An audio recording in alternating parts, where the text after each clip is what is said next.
హైదరాబాద్ లో కన్సల్టేషన్ మరియు 3,500 రూపాయల colour Doppler test Avis hospitals లో ఉచితంగా పొందండి. నమస్తే, వెల్కమ్ టు సుమన్ టీవీ. ప్రస్తుతం మనతో పాటు ఉన్నారు సైకాలజిస్ట్ ప్రతిమా కురవిద్ది గారు. మేడంతో మాట్లాడదాం. నమస్తే మ్యామ్. నమస్తే అండి. Ma'am, pressure, depression, pressure, stress ఇవన్నీ మనం మామూలుగా పెద్దవాళ్ళకు ఉంటాయి అనుకుంటాం. వాడికి ఏవో ప్రాబ్లమ్స్ ఉన్నాయి కాబట్టి వాడు డిప్రెషన్లోకి వెళ్ళిపోయాడు, వాడికి స్ట్రెస్ ఉంది, జాబ్ ఓరియంటేషన్ అనుకోవచ్చు, ఫ్యామిలీ అంటాం. కానీ ఈ స్ట్రెస్, ఈ ప్రెషర్ అనేది పిల్లల్లో కూడా కనిపిస్తుంది. అంటే పిల్లల్లో అంటే నేనేమనుకుంటానంటే నవే డేస్ స్కూల్స్లో ఉన్నటువంటి ప్రాజెక్ట్స్ కానీ, హోంవర్క్స్ కానీ, చిన్న పిల్లలకి ట్యూషన్స్కి పంపించడం, ట్యూషన్ హోంవర్క్, స్కూల్ హోంవర్క్, అంటే ఇవన్నీ ప్రభావం కూడా వాళ్ళ యొక్క ఆరోగ్య, మానసిక దానిపైన కూడా ప్రభావం చూపిస్తుంది కదా మేడం. చాలా అంటే పిల్లల్లో కూడా ఈ డిప్రెషన్, ఈ ప్రెషర్ అనేది అసలు ఎలా ఉంటుంది? వీటిని తగ్గించాలంటే పేరెంట్స్ ఏం చేయాలంటారు?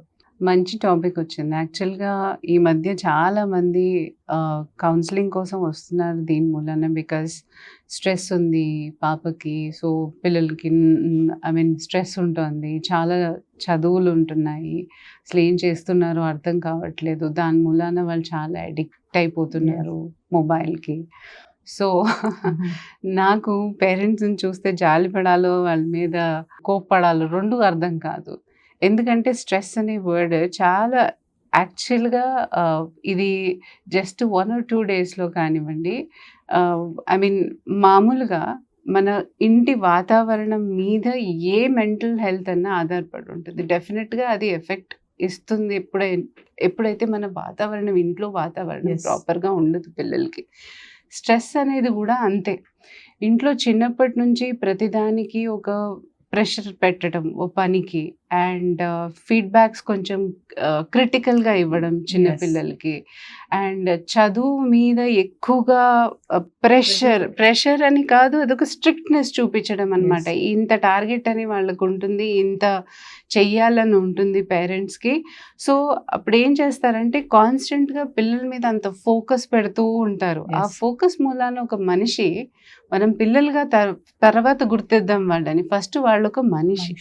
ఆ మనిషిగా గుర్తించినప్పుడు మనం ఇలా చెయ్యటం కరెక్టా కాదా అన్నది పేరెంట్స్ తెలుసుకోరు. అండ్ ఈ కాలంలో కొత్త రకమైన ఇవన్నీ వచ్చాయి కదా, ఐఐటి కోచింగ్, ఈ కోచింగ్, ఆ కోచింగ్, 5th క్లాస్ నుంచి 5th క్లాస్ 6th క్లాస్ నుంచి ఐఐటి కోచింగ్ వాళ్ళ సిలబస్లో సబ్స్టిట్యూట్ చేయడం. ఉన్న చదువులే వాళ్ళకి కష్టం అని అనిపిస్తుంటే ఇంకా కొత్త రకమైన ఇది కూడా చేయటం, అడ్వాన్స్డ్గా నేర్చుకోవడం. అంటే వాళ్ళు ఇప్పుడు 6th క్లాస్లో 7th, 8th, 9th పోర్షన్ నేర్చుకుంటారు. ఎందుకు నేర్చుకోవాలమ్మా? ఇప్పుడు ఏ క్లాస్కి ఆ క్లాస్కి వాళ్ళకి కావాల్సినంత సిలబసే పెడతారు కదా. ఏ క్లాస్కి ఆ క్లాస్కి ఎందుకు ఆ ఏజ్ డిఫైన్ చేస్తాము? ఎందుకంటే వాళ్ళకి ఆ ఏజ్లో అంత వాళ్ళు తీసుకోగలరు ప్రెషర్. సో ఆ డిజైనింగ్ ఆఫ్ కరికులం కూడా వాళ్ళు ఊరికే పెట్టలేదు కదా. డిజైనింగ్ ఆఫ్ కరికులం ఆ క్యాపబిలిటీ పట్టే తీసుకొస్తున్నాము. సో మిగతా టైంలో పిల్లలు ఫిజికల్గా కూడా చాలా యాక్టివ్గా ఉండాలి, మెంటల్గానే కాదు. చదవాలి, చదివినంత సేపు, కానీ ఫిజికల్గా కూడా యాక్టివిటీ చేయించాలి వాళ్ళ చేత. ఇప్పుడు ఎక్కడ జరుగుతుందమ్మా? పొద్దున్న లేస్తూనే స్కూల్కి తరమాల్సి వస్తుంది. స్కూల్లో 7 hours పిల్లలు కూర్చుంటారు. దాంట్లో 1 hour ఏదో వాళ్ళకి ఒక ఇంటర్వెల్ అని బ్రేక్ అనే కాదు, మళ్ళీ అదొక 1/2 hour అని ఎక్స్ట్రా పెట్టుకున్నా 45 minutes వాళ్ళ పీరియడ్ ఉంది. 45 minutesలో ఏదో ఒక పీరియడ్ వాళ్ళకి ఎంటర్టైన్మెంట్, లైక్ ఏదంటారు హాబీ క్లాసెస్ కానీ, ఈ మధ్య కొత్తగా క్లబ్స్ అనేసి కానివ్వండి, ఒక పీటీ క్లాస్ అనేసి పెడుతున్నారు. కానీ మనిషి అంతసేపు 6 subjects డిఫరెంట్గా చదవాల్సి వస్తుందా? ఒక చోట కూర్చొని, మీరు ఆఫీస్లో కూర్చొని ఎప్పుడు ఏ టైంలో వెళ్ళాలనుకుంటే మీరు వెళ్ళొచ్చు. మీటింగ్లో మీకు కూడా మీరు చేసే పనులు ఏం ఫిజికల్గా ఉండవు, కానీ మెంటల్ వర్క్ మీరెంత చేస్తున్నారో పిల్లలు కూడా అంతే చేస్తున్నారు కదా. ఆ ప్రెషర్తో వాళ్ళు ఇప్పుడు 3:30కి ఇంటికి వస్తే కొంచెం ఫ్రెష్ అవ్వడం లేదా ట్యూషన్స్ అన్ని తరుముతారు. అంటే స్కూల్లో చదివింది సరిపోట్లా, వాళ్ళకి స్కూల్లో చదివింది సరిపోవట్లేదు అని క్లారిటీగా మనకు తెలుస్తుంది. సో స్కూల్లో చదివింది సరిపోవట్లేదు, ట్యూషన్లో తోసి ఎక్కువ ఎక్స్పెక్టేషన్స్ పెట్టుకోవడం, అది మెయిన్ కారణం.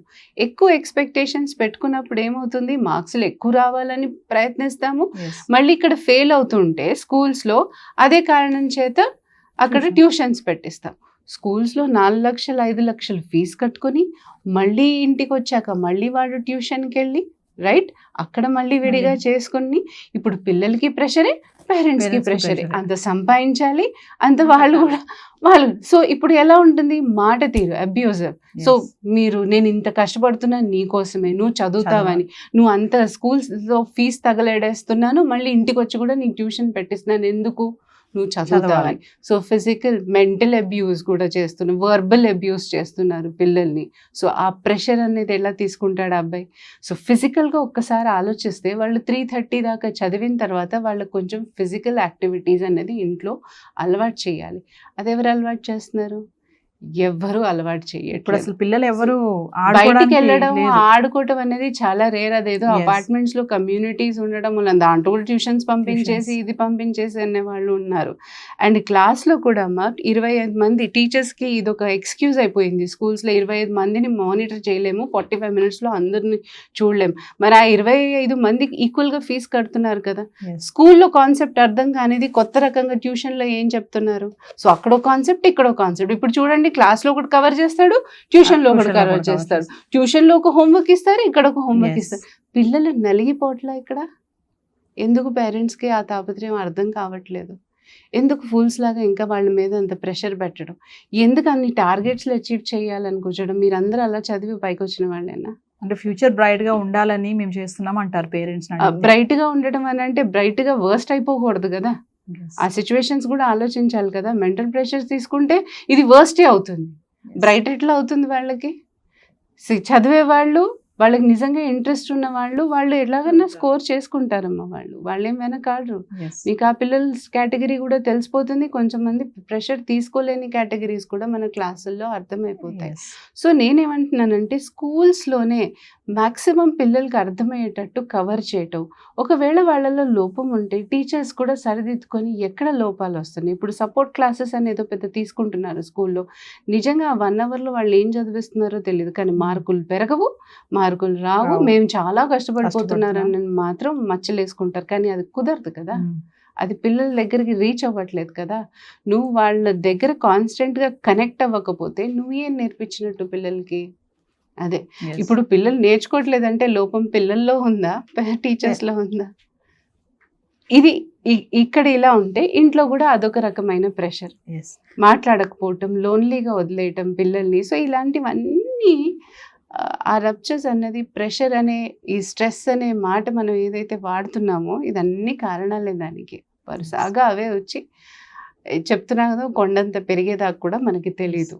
మేడం ఈ ప్రెషర్ అంటే సిమ్టమ్స్ ఏమైనా ఉంటాయా, వీటిని తగ్గించడం ఎలా? స్ట్రెస్ లో 2 రకాలమ్మా. లాస్ట్ మూమెంట్ లో టార్గెట్ చేసి వర్క్ మీద చేసేది అది యూస్ స్ట్రెస్ అంటాము. అంటే ప్రొడక్టివ్ స్ట్రెస్, అంటే ఆ టైంలో ప్రాజెక్ట్ చేయాలనో లాస్ట్ మూమెంట్ లో వాళ్ళు పెట్టుకునే వర్క్ ప్రెషర్ లో మనకేంటంటే కొన్ని ఐడియాలు లాస్ట్ మూమెంట్ లో తగ్గుతాయి.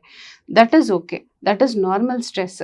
కానీ ఎక్కడైతే డిస్ట్రెస్ వస్తుందో, డిస్ట్రెస్ అని అంటే ఏంటంటే కంప్లీట్గా దాని మీదే ఫోకస్ చేస్తూ ఉండటం. ఇంకా అదేంటంటే మనకి సైకలాజికల్ సిమ్టమ్స్ ఎలా ఉంటాయంటే ఆ స్ట్రెస్ వచ్చినప్పుడు కంటిన్యూస్గా చెమటలు పట్టడం, హాట్ ఫ్లాషెస్ లాగా రావటం, అంటే ఒక రకంగా ఇన్కన్వీనియంట్గా ఉండటం, చేతుల్లో బర్నింగ్ సెన్సేషన్ రావటం, హార్ట్ పాల్పిటేషన్ అన్నది పెరిగిపోవటం. ఓకే, ఒక్కొక్కసారి మంచి స్ట్రెస్లో పడి ప్యానిక్ అటాక్స్ కూడా వస్తాయి, అంటే ఊపిరి అందకపోవటం వాళ్ళకి. సో ఇవన్నీ సిమ్టమ్స్ మీరు రెగ్యులర్గా పిల్లల్లో చూస్తున్నప్పుడు సో మీరు డెఫినెట్గా ఒక మంచి సైకాలజిస్ట్ని కన్సల్ట్ చేయాల్సి డెఫినెట్గా ఉంటుంది. ఎందుకంటే క్రమేణా తగ్గించుకోవాలి, కానీ పెరిగిందని అనుకోండి అది ఇంకో రెపర్క్యూషన్స్లో అయితే తర్వాత సైకాట్రిస్ట్ దగ్గర దాకా వెళ్ళాల్సి వస్తుంది వాళ్ళు మెడిసిన్స్ వేసుకోవటానికి. సో ఈ ఏజ్లో అంత అవసరం లేదుగా, ముందటి నుంచే కొంచెం ఆ మెడిటేషన్ అని చెప్పి వాళ్ళ కామ్ మైండ్ ఫస్ట్ ఆ చెత్త ట్యూషన్స్ వదిలిచ్చేసేయండి. ఎంత మ్యాక్సిమం మీరు టైం స్పెండ్ చేయగలిగితే అంత ఎమోషనల్ సపోర్ట్ ఇవ్వండి పిల్లలకి. అంటే వాళ్ళతో మాట్లాడటం ఇవన్నీ చేస్తే క్రమేణా అవే తగ్గిపోతాయి. మీకు ఇంట్లో వాతావరణం కరెక్ట్గా ఉంచుకుంటే కనుక మీరు ఆ స్కూల్లో కూడా ఆ ప్రెషర్స్ లేకుండా ఉండుంటే డెఫినెట్గా పిల్లలు వాళ్ళు స్ట్రీమ్ లైన్ అవుతారు. కాకపోతే ఏంటంటే ఇప్పుడు రివర్స్గా జరుగుతున్నాయి కాబట్టి కొంచెం జాగ్రత్త పడాల్సి వస్తుంది. ఇలాంటి సిమ్టమ్స్ కనిపిస్తే డెఫినెట్గా మీరు ఒక సైకాలజిస్ట్ని కన్సల్ట్ చేసి దానికి తగినట్టు ట్రీట్మెంట్స్ తీసుకోండి. అంటే పిల్లలకి ఎక్కువ ప్రెషర్ పెట్టకూడదు. మనం కూడా ఏంటంటే స్కూల్ నుంచి రాగానే వాళ్ళతో కొంచెం రిలాక్స్ గా మాట్లాడాలి. మాట్లాడే వాళ్ళు ఉంటే కదా, వాళ్ళు రావడం, బ్యాగులు పడేయడం, మళ్ళీ వాళ్ళు ట్యూషన్స్ కి వెళ్ళిపోవడం, పేరెంట్స్ వర్కింగ్ ఉంటారు, సో ఎవరు ఉండరు ఇంట్లో, వాళ్ళంతటి వాళ్ళు తీసేసుకుని వెళ్ళిపోయి ఏదో చేసుకుని పాపం ట్యూషన్స్ కి వెళ్ళడం జరుగుతుంది. లేకపోతే నానీస్ కి అప్పచెప్తారు, వాళ్ళతో ఏం మాట్లాడతారమ్మా వీళ్ళు. ఫైనల్ గా ఏంటంటే మేము డబ్బులు కట్టాం కాబట్టి నువ్వు చదవాలి, నువ్వు బాగుండాలని మేము సంపాదిస్తున్నాం, అదే మైండ్ సెట్ తో ఉంటాం మనం. అదే వాళ్ళే కాదు, ఇది వరకు నాకు కూడా నా ఇన్సిడెంట్ గుర్తుంది. మా పాపకి 4th క్లాస్లోనే ఐప్యాడ్లు చదివిస్తారంటే ఈవెన్ ఐ గోట్ టెంప్టెడ్. తర్వాత అర్థమైంది నాకు, ఇది చదివితే ఎంత, చదవకపోతే ఎంత, ఇంకా అది ఒక అడిక్షనే కదా అన్నట్టు. సో చాలా మటుకు ఎడ్యుకేషన్ సిస్టమ్ మారాలి. యాక్చువల్గా అంత ప్రెషర్ అవసరం లేదు. ఇప్పుడు NLP వచ్చింది కాబట్టి మోస్ట్లీ మెల్లమెల్లగా వాళ్ళు కూడా చేంజెస్ తీసుకొస్తున్నారు. హోప్ ఫర్ ద బెస్ట్ అంటే. Thank you thank you so much.